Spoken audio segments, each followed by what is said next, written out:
Magandang hapon sa inyong lahat. Ako si Sir Arnold Ryan Mercado, or you can call me Sir Arnold, na nabigyan ng chance para ipaliwanag at i-share ang aking kaalaman ukol sa isang sensitibong paksa ngayong hapon na ito. Ito ay may kaugnayan sa naunang presentasyon na ipinakita ni Sir Patrick, ang ating DRRM Coordinator ng Antipolo City Senior High School. Sa pagkakataong ito, allow me to share my presentation regarding sa pandemic preparedness. Ang tanong po ay, handa na po ba tayo regarding sa pandemic nito? Kailan tayo naging handa? Masasabi mo bang isa kang handa ukol dito sa pandemyang ito? So para mas maintindihan natin, ito ay ilan sa mga larawan na aking nais ipakita na kung saan ang pandemic ay pwedeng mangyari kahit saan. Kagaya ng nasa unang larawan, nakikita natin na isang lalaki ay pwedeng bumahing sa kanyang kapaligiran at ang kanyang mga tumilapsik na molecules ay maaaring makahawa sa iba pang tao. Iyon ay isang paraan upang lumaganap ang sinasabi nating mga viruses, kaya nagkakaroon ng pandemya. Ngunit sa kaakibat nito, dapat meron tayong kahandaan ukol dyan sa tinatawag nating bakuna. So, ano nga ba itong pandemic nito? Actually, pandemic is an epidemic or infectious disease that has spread through human population across a large region, over the continents, or even worldwide. Kaya siya pandemic. Isa sa mga sumikat na pandemic ay noong 1918 at ito yung tinawag nating flu pandemic, or tinatawag din siyang Spanish flu, na kung saan napakabilis ng kanyang pag-spread or pagkalat. So, let me share some info regarding this pandemic, kung paano siya kumakalat. Then aside from that, ano yung mga kahandaan natin para dito? So, ito yung ating overview. Meron tayong mga seasonal influenza, pandemic flu, its history and past pandemic. So, mamaya i-share ko yan sa inyo. Then, treatment and prevention. At ang pinakahuli ay yung preparation sa inyong sarili, personal and school planning. So, let's talk about first, seasonal influenza. Actually, seasonal influenza is an illness caused by the influenza virus. Extremely contagious and spreads quickly to others. Ito ay isang mild to severe respiratory illness of sudden onset resulting from infection by an influenza virus. Medyo highly infectious and spreads rapidly from one person to another po ito. May mga strain siya na talagang severe sa ibang tao, and on the record, umabot ng 36,000 katao ang namamatay kada taon dahil sa seasonal influenza. Kasi ito po yung cause niyan. Yung tinatawag nating influenza virus. Yan yung kanyang structure na tinatawag din natin kadalasan as its yung common name niya ay flu or sipon. Ito ay isang infectious disease na kung saan nakikita siya commonly sa mga birds and mammals caused by the RNA viruses. Tinawag din siyang flu or cold kasi nga it can be caused by different viruses. So, sa infection, the flu virus binds onto sugars of the surfaces of epithelial cells such as nose, throat, and lungs ng mammals and intestines of birds. So, sa part nating mga tao, tayo po ay isang mammal, so bahagi tayo ng maaaring tamaan ng sinasabi nating viruses leading to infection. Ito yung kanyang sintomas and diagnosis ng seasonal flu. Siyempre, kapag nagkaroon ka ng ganito, you chill, di ba? May pagninig or pagginaw sa iyong katawan, body aches or pananakit ng pangangatawan mo, especially sa lalamunan at sa mga kasukasuhan. Coughing, ayan, hindi mawawala yan, and sneezing. Extreme fever, then fatigue, headache, and nasal congestion. Kapag meron ka kasing influenza, nagkakaroon ka ng sudden symptoms. Hindi naman siya ganong katagal, pero lalabas at lalabas yan sa iyong pangangatawan. Nga, kagaya ng fever, headache, and aching muscles. Ayan. Panghihina ng iyong katawan, pati yung pagkakaroon niya ng sipon at pamamaga ng lalamunan. So, ito yung danger ng infection na yan, na kung saan, ang bilis ng kanyang spread out, kasi from day 0 to day 4, nandiyan siya sinatawag nating incubation, then nagkakaroon ka ng possible na sakit up to day 11 kapag pinabayaan. Then, pagdating ng day 15, saka ka lang nagkakaroon ng recovery. So, kung magkakaroon tayo ng application sa tunay na buhay, so, you're still working on the incubation period na hindi natin alam na meron na pala tayong ganong sakit. Then, nagkakasakit ka lang, so, nasa bahay ka, or nasa hospital ka, or nasa trabaho ka, up to day 11. Then, pagdating ng day 15, you're still back to work. Yung iba, taking their rest and adding some remediation sa kanilang sarili. So, yun yung danger ng infection ng influenza. Actually, itong chart na to, pinapakita lang nito kung gaano ka-contagious ang influenza virus or yung cold. A person can communicate the flu virus to others before they realize that they are ill and after they believe themselves to be well. So, yung iba, hindi nila alam na meron talaga silang nararamdamang influenza virus. And actually, children ang may kadalasang matagal na period ng pagkakaroon ng influenza virus. So, ano yung mga flu prevention na to? Una po is, get the flu vaccine each year. Ayan. So, na-avail naman siya sa mga hospitals natin and mga clinics. Another, practice good hygiene and personal health habits. Siyempre, tayo pa rin naman ang makakagawa ng paraan upang sa ganon, makaiwas tayo sa sinasabing sakit. Then, cover your mouth when sneezing and wash your hands regularly as the virus spreads through aerosols. Ayan. So, pwede tayo magtakip ng panyo or i-cover natin yung arm natin. Pwede po yan. Para po hindi tayo masyadong makapanghawa sa iba. Then, kapag accidentally na-spread natin siya sa air or bumahing tayo sa ating kapaligiran, kung meron tayong aerosol, i-apply natin upang sa ganon, ma-disinfect natin yung virus. Then, kapag meron pong ganyan, stay at home when sick hanggat maaari. Then, what should we do to prevent the transmission of influenza or the flu? Marami tayong paraan na yan. Ang pinakamahalaga dyan ay check with your doctor. Ayan, yung pinakamahalaga po. However, it is important to stay at home pa rin when you are sick with the flu.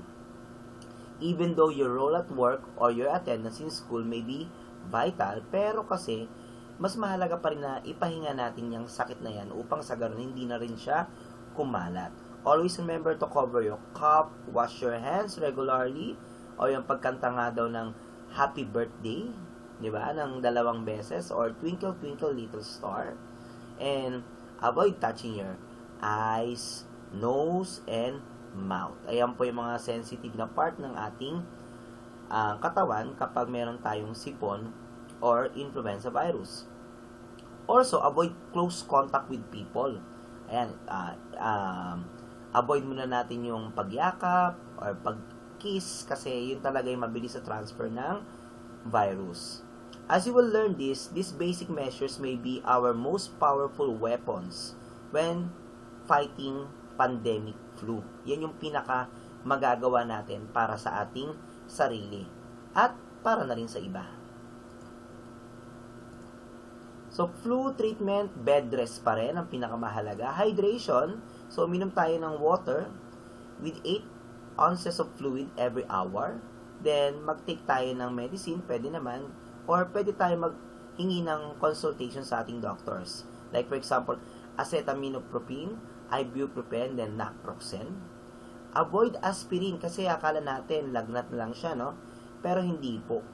Since the flu is a virus, antibiotics won't work unless there's a secondary bacterial infection. Flu can be treated at home. Tandaan niyo po yan.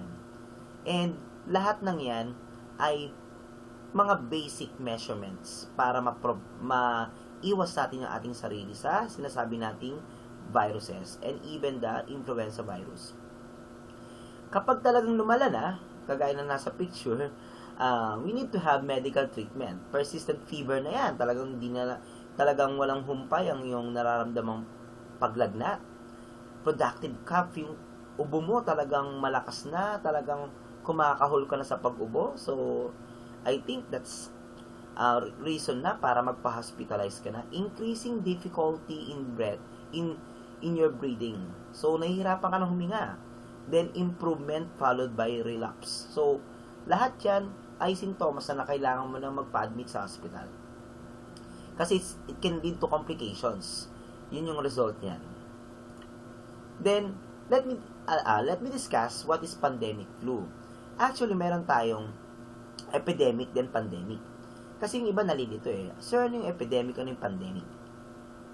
Ang epidemic po is a serious outbreak in a single community only. Can be in your population or region. Pero pag sinabi nating pandemic, talagang nag-spread na siya sa buong mundo, affecting hundreds of thousands of peoples or even millions across many countries. At yung pandemic flu o yung coronavirus ngayon is one of example na talagang masasabi nating pandemic na expose na ang lahat ng tao dyan.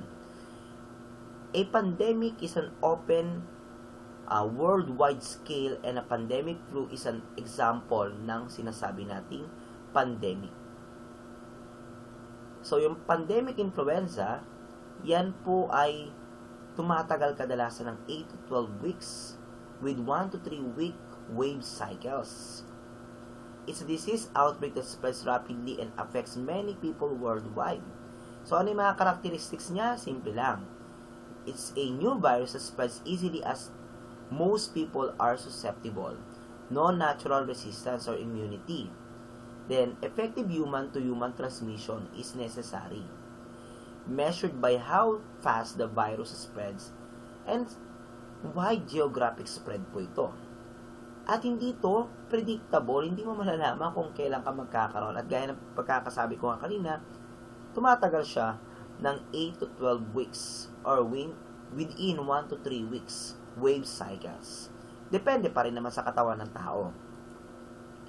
So, ito yung mga halimbawa ng mga pandemic na nangyari sa planet Earth. Example is yung Asiatic flu noong 1889 to 1890. 1 million ang tinamaan nito sa overall population sa buong mundo. Tumagal din siya ng 1 taon. At ito yung Spanish flu, talagang 2 years ang inabot. 40 to 100 million. Ito na ata yung pinakamaraming namatay, bilang na namatay dahil sa isang pandemic. Then, Asian flu from 1957 to 1958. Ayan, so 1 to 1.5 million. Then, sa Hong Kong flu, 1968 to 1969. Umabot din ito ng 1 million. So, today, marami tayong paraan para magkaroon ng pandemic, no? Yung modern travel, ayan nga, kaya nga naghihigpit ang ating mga airports. Many areas more densely populated.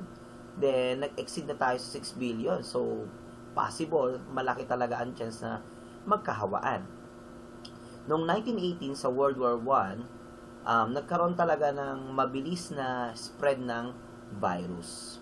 Then, noong 2001, may mga terrorist daw na nagpakalat ng anthrax. So, ito din ay isang halimbawa ng virus na kung saan nakapatay daw siya ng 5 katao.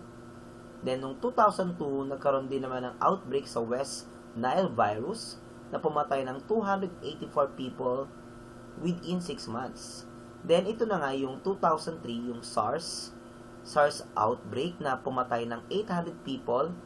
Then, it results to the frozen Asian economies. Then, marami siyang tinakot na tao na kung saan ang lahat ng tao ay lagi nakamask katulad ngayon. Yan po yung mga nangyari. Then, ano ba ang expectations natin sa pandemic? Of course, una, isipin ng mga tao, nakakatakot. Kasi it's a crisis for extended period of time in multiple locations. Isipin mo, parang wala nang safe na place. Kahit saan ka pumunta, merong coronavirus or merong mga flu. So, ano ba ang pinaka-safe na place, di ba? Another expectation natin, nagkakaroon tayo ng daily routines na kung saan naapektuhan yung ating personal, community, and professional changes. Nagkakaroon ka ng isolation or umiiwas ka. Or kapag ikaw yung mismong merong virus, you're being quarantined. Diba? So, nagkakaroon mga requirements. Kagaya ngayon, bago ka pumasok sa isang establishment or building, meron ng parang babaril sa yung pala, thermoscanner lamang yun, diba?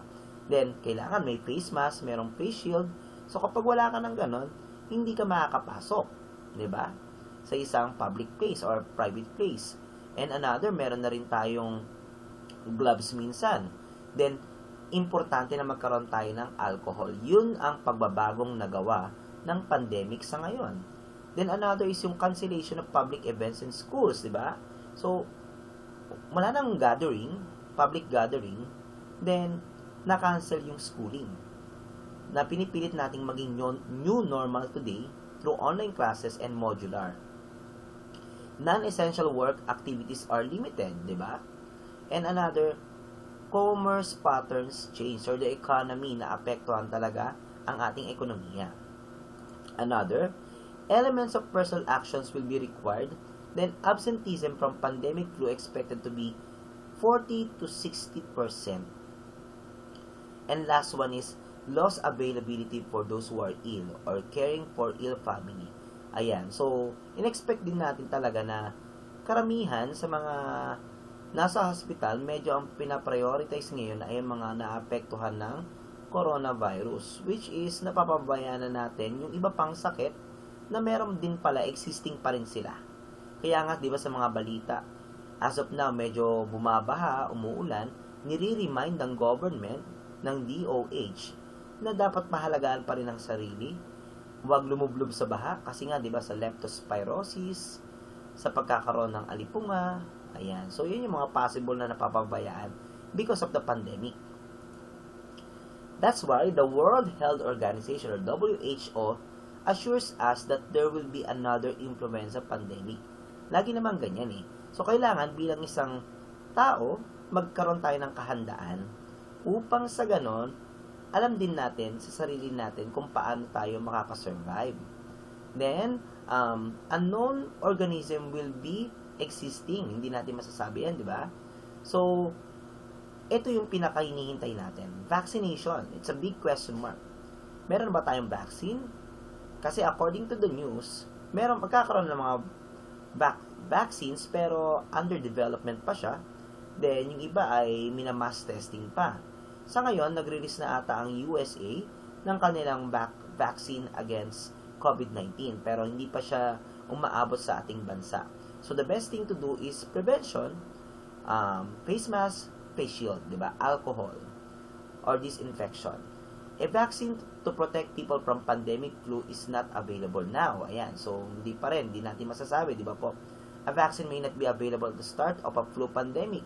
So, possible nga 6 to 8 months after pa yan, after starting period nung nasabing virus. Then, the best protection is to practice healthy hygiene to stay well and during flu pandemic. Yan yung binabanggit ko po kanina. Hindi natin masasabi kung kailan ang vaccine. So, self-prevention, stay healthy, yun pa rin ang pinakamahalaga. Then, meron tayong mga medications during pandemic flu. Meron tayong tinatawag na antiviral medications. It can prevent the first 48 hours of illness. So, 2 days yun. It may not be effective against a pandemic flu virus. Kaya, sabi ko nga kanina, hindi lahat ay epektibo. So, kailangan maging maingat pa rin or seek a professional advice from the doctors. Extremely limited supply now. Ayan. It would be prioritized, then initial use probably only for treatment. Ayan po yung mga kailangan nating tandaan. Then, ito yung mga sample ng pwedeng gamot na pwede nating i-take with professional advice. So, meron tayo ditong amantadine, then rimantadine, zanabimir, then oseltamivir. So, lahat yan ay sample medications na pwedeng mainom na gamot for flu. Pero again, mas maganda pa rin meron tayong guide ng nasabing gamot. Then, pandemic disruption. So, malaki ang naging epekto nito sa ating komunidad, sa ating bayan, dahil marami po ang infrastructures na talagang natigil dahil nga nagkaroon ng pandemic, lahat ay frozen, di ba? So, tumigil. Kagaya ng nasabi ni Sir Patrick kanina, yung GCQ, ECQ, di ba? Lahat yun ay nagpabagal ng operasyon ng government, not only the government, but also the private institutions. Like, for example, sa transportation, ayan, nahirapan tayo sumakay nun, di ba? Naglakad tayo, inaayos nating pumunta sa place where we can buy. Like, for example, sa market, ngayon, limitado siya. Dahil nga po, dahil sa pandemic. Even schools, di ba? Yung schools talagang na-stop siya. So, pupunta lang tayo doon today for retrieval ng module or ng inyong activity outputs. And also, your, pati po yung school operations. Like, for example, yung pag-file ng moral certificate or other requirements. Businesses, medyo tinamaan ang ating businesses dito sa bansa. Di ba? Lalo na yung small and micro enterprises. So, marami din ang nagtatanggalan sa trabaho ngayon. So, lahat yan ay naging apektado. Then, medical care. Ayan. So, yung medical care na yan, gaya ng pagkakabanggit ko, binibigyang priority ang pandemic. So, yung iba pang may sakit, medyo napapabayaan. Then, the utilities, ayan, isa pa yan. Then, the police and fire protection, lahat yan ay naging involved sa pagbagal dahil sa pandemic. Then, communications. Again, limited to no assistance from the government po tayo noong mga nakaraang community quarantine. How to control the infection? Gaya ng pagkakabanggit ko, hand hygiene, di ba? Wash hands regularly with soap and water. Ayan po, mahalaga po yun, di ba? Hanggat maaari, bawat singit ng ating daliri ay kailangang sabunan hanggang dito sa ating braso. Then, kumanta nga daw ng Happy Birthday or Twinkle Twinkle Little Star ng 2 beses. Kung wala tayong soap and water, pwede naman ang alcohol. Make sure lang na 60 to 95% ang gamit mo. Then, cover your cup strategy. Pagkakabanggit mo, kung meron kang handkerchief, or may mask ka, once na meron ka nun, dispose mo kaagad, or pwede nga yung ating braso. Environmental cleaning pa rin ang pinakamahalaga, syempre, hindi lang sa ating sarili, but also our environment. 1:10 bleach solution ang gamitin natin. Lagyan natin ng bleach yung ating water para po ma-disinfect din yung paligid. At gumamit ng basahan para punasan, example, yung mga doorknobs, mga salamin, lahat yan ay bahagi ng pwedeng pagtirahan ng sinasabi nating virus. Then, use gloves and surgical mask. Pinakamahalaga. Then, magkaroon ng personal planning, magkaroon ng pagpapanik, no? Kasi, akala ng iba, mauubusan sila ng pagkain, ng gamot. Hindi naman. Magkaroon lang tayo ng stocks, di ba? Na kakayanin ng ating budget or kakayanin ng ating refrigerator. Di ba? Magkaroon tayo ng up to 30 days of water, food, and supplies, and medicines hanggat maaari. Then, practice natin yung social distancing. Yan pa rin naman yun, di ba? Sabi nga po, 1 meter, pero according to the research, pinaka-best na distance is 6 meters. So, medyo malawak na yun. Pero, sa ngayon, nagkakaroon tayo ng 1 meter hanggat maaari. Then, practice all the same behaviors to prevent seasonal flu. Then, yun nga yung pinakamahalaga, stay at home toolkits. Kung papansinin ninyo, selected personnel lang ang pinapupunta sa government institutions para magkaroon ng operations. So, kagaya namin mga teachers, kahit kayo ay nasa bahay. Sabi nga, stay at home. Yun ang sabi ni Ate Kim Chu. Then, preparedness. So, allow me to give this acronym, yung PREP, then yung PAN, flu. PREP, PAN, flu. Yung P, prepare yourself, disaster training and volunteerism. R. Remember to get enough sleep. E. Exercise regularly, syempre. P. Prevent the spread of infection through washing hands, cap sneeze into tissue, keep your hands away from your nose and mouth. P. Put out cigarettes. A. Annual flu shots. Ayan, yung vaccine. Hanggat maaari. Then N. Nutritious eating. F. Family plan and kit. L. Look for information about pandemic flu. Yung totoong information. Then utensils, food and beverage should not be shared. So, wag nating i-share yung ating ginagamit na kutsara, tinidor, or personal na gamit. Now, let's go with the school. Ang school natin ay malaki rin ang gampanin para sa lahat ng teachers at mga mag-aaral. And even the school personnel. Like for example, yung ating utility. Lahat yan ay bahagi ng tinatawag nating School Emergency Operations Plan headed by the school head. Ayan, sa atin, si Miss Rosa Tayamor, ang ating school head, ang nagli-lead dito sa School Emergency Operations Plan. These are the steps that schools can take to work collaboratively and effectively with local and state health departments in order to limit the spread of disease and to provide safe learning environments. Ang bawat school ay dapat merong Emergency Operations Plan or EOP or tinatawag nating Crisis Plan. So, ito yung una, yung Support a Pandemic Illness Crisis Response. Ano mga nandito kailangan natin i-support? Una is yung Communication and Warning Annex. Magkaroon din ng Public Health, Medical, and Mental Health Annex.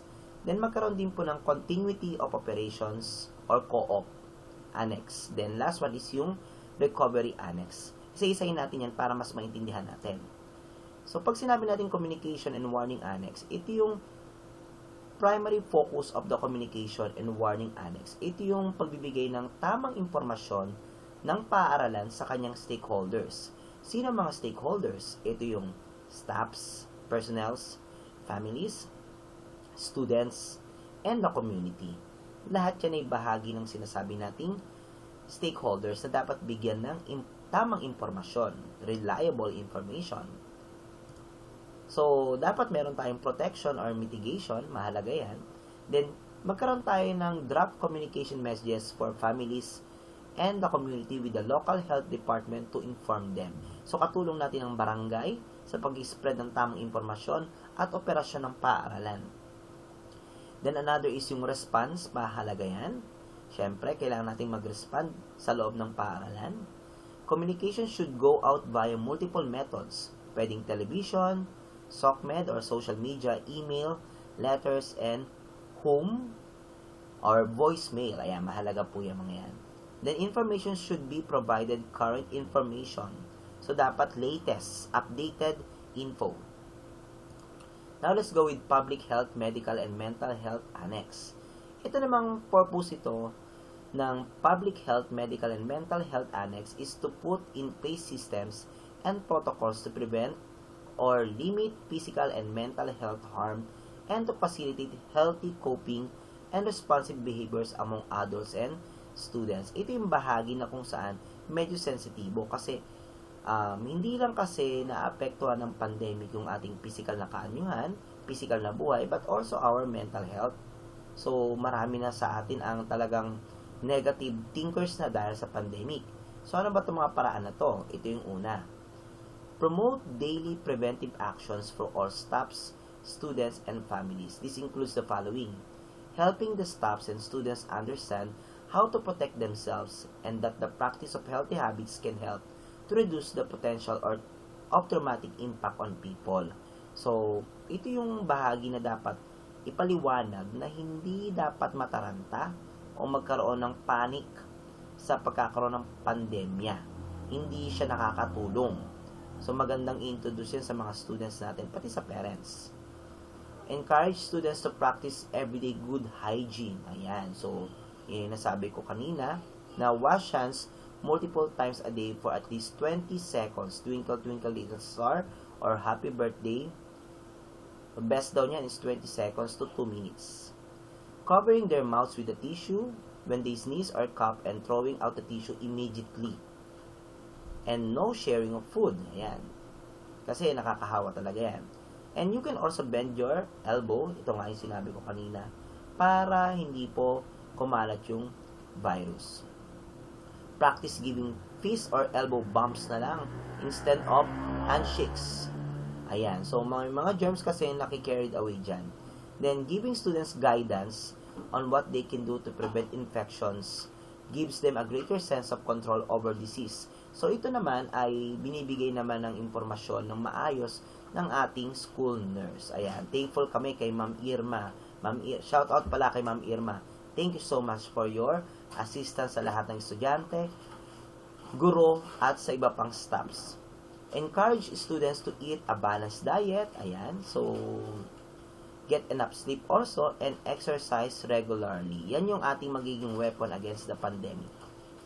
Develop a policy that enables schools administrators to control access to the building. So, hindi kasi po pwedeng pumunta rin ng madalas ang mga teachers and students and parents. So, may mga schedules tayong pinoprovide para hindi maging crowded yung school. Diba? Avoid nga natin yung tinatawag nating gathering.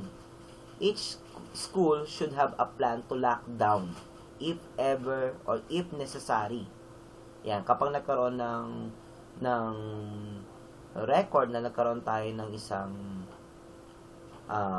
affected or infected na tao, so kailangan magkaroon tayo ng lockdown muna.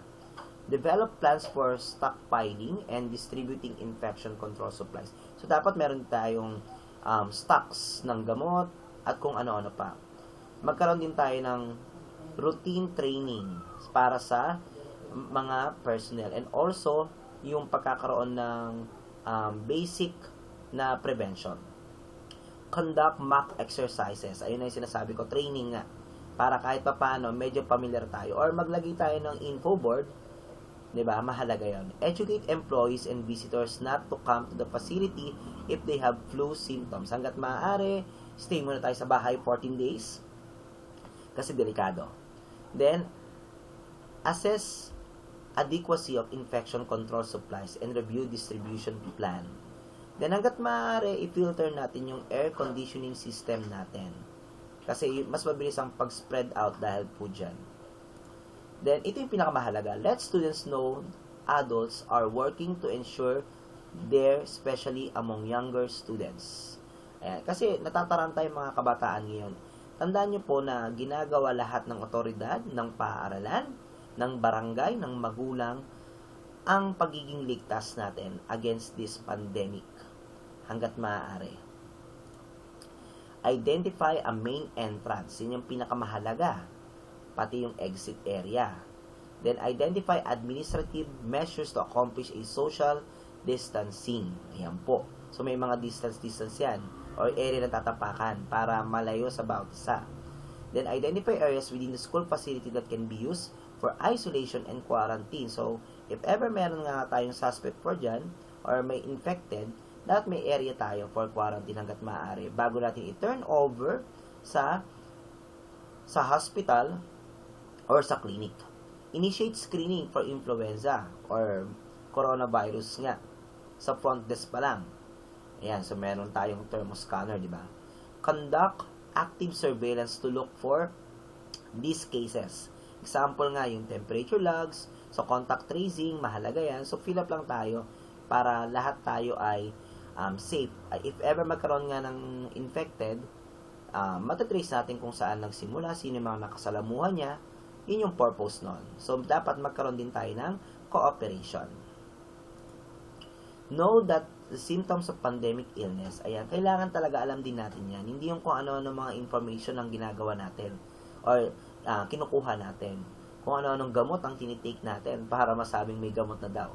Communicate accurate information nga from the health officials. Reinforce procedures for families to let the school know if their child is sick and to keep them home. Hanggat maaari na sa bahay tayo. Kasi delikado talaga makapanghawa. Ayan, ito yung pinakamahalaga po, yung mental health.